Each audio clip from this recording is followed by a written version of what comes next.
지식재산이 이제 중요하다는 거는 여러분들도 많이 아실 텐데, 통계적으로도 보면은, 무형자산, 기업의 어떤 무형자산이 유형자산보다 월등하게 지금, 중요하게 인식이 되고 있습니다. 90% 가까이. 그 무형자산이라는 거는 뭐죠? 바로 대표적인 게 IP입니다. 지식재산. 그럼 보통 이제 지식재산은 특허, 실용기능, 상표, 디자인 이렇게 알고 있는데,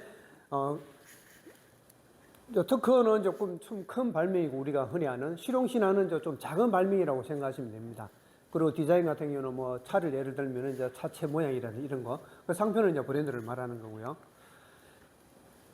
근데 이제 특허는 사실 이제 이거 뭐 이렇게 이제 스파이더맨 이거 제가 그림을 띄웠지만은 여기 이제 손에서 이렇게 거미줄이 뿜어져 나오는 이 기술을 이제 팀빌이라는 사람이 개발했는데 1991년도에 마블에서 1997년도에 이거를 도용을 해가지고 장난감에 모방을 해서 팔고 있었던 거예요.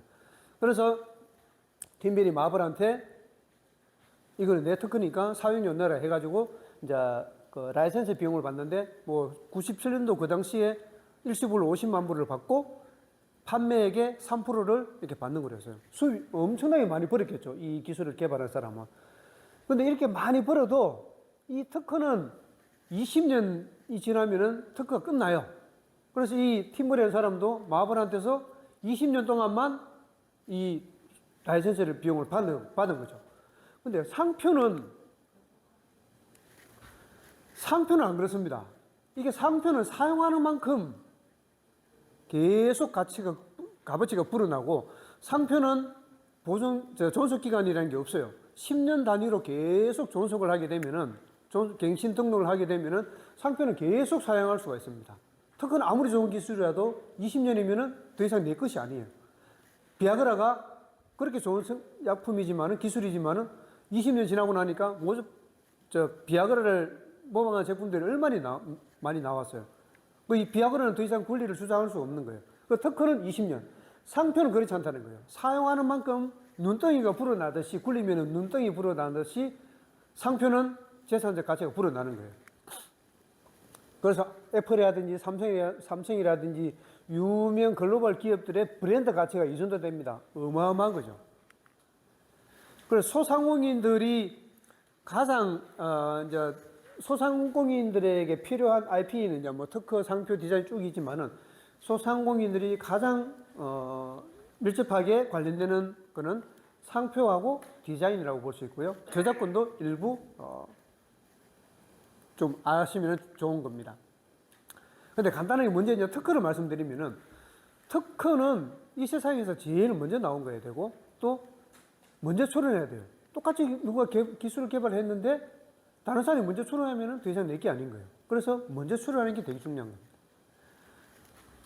근데 이제 우리 많은 소상공인들이 아마 오해하고 있는 것 중에 하나가, 우리나라의 특허나 상표를 등록을 받았으면은 중국이나 외국에서도 사용할 수 있지 않느냐, 보호를 받을 수 있지 않느냐, 이렇게 생각하는데 그건 아닙니다. 우리나라에서 등록받으면은 우리나라에만 쓸 수 있고, 동남아나 중국에서 사업하려면은 거기에다가 출원해서 등록을 받아야 돼요.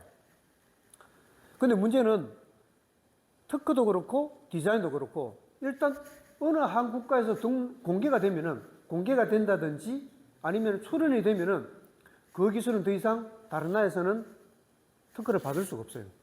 우리나라에서 공개가 됐다? 그러면은 중국에서는 더 이상 특허를 받을 수가 없어요. 왜냐하면 특허는 이 세상에서 처음 개발된 기술이어야 되거든요. 디자인도 마찬가지입니다. 중국에서 어떤 디자인이 공개가 됐다? 그러면 우리나라에는 그 디자인을 출원해도 등록을 받을 수가 없어요. 심사관들이 조사를 해가지고, 이거는 이미 중국에서 공개가 된 거잖아. 그러면은 이거는 등록을 못 받는 거예요. 그래서 특허나 디자인 같은 경우에는 어느 한 국가에서 공개가 됐다든지 출원이 됐다고 하면은 다른 나라에서는 등록을 못 받습니다. 이건 이제 아주 기본적인 사실인 거고요. 예외가 있습니다. 조약 우선권이라는 게 있고, 그 다음에 내가 스스로 공개한 경우. 그럴 때는 또 어떻게 되느냐.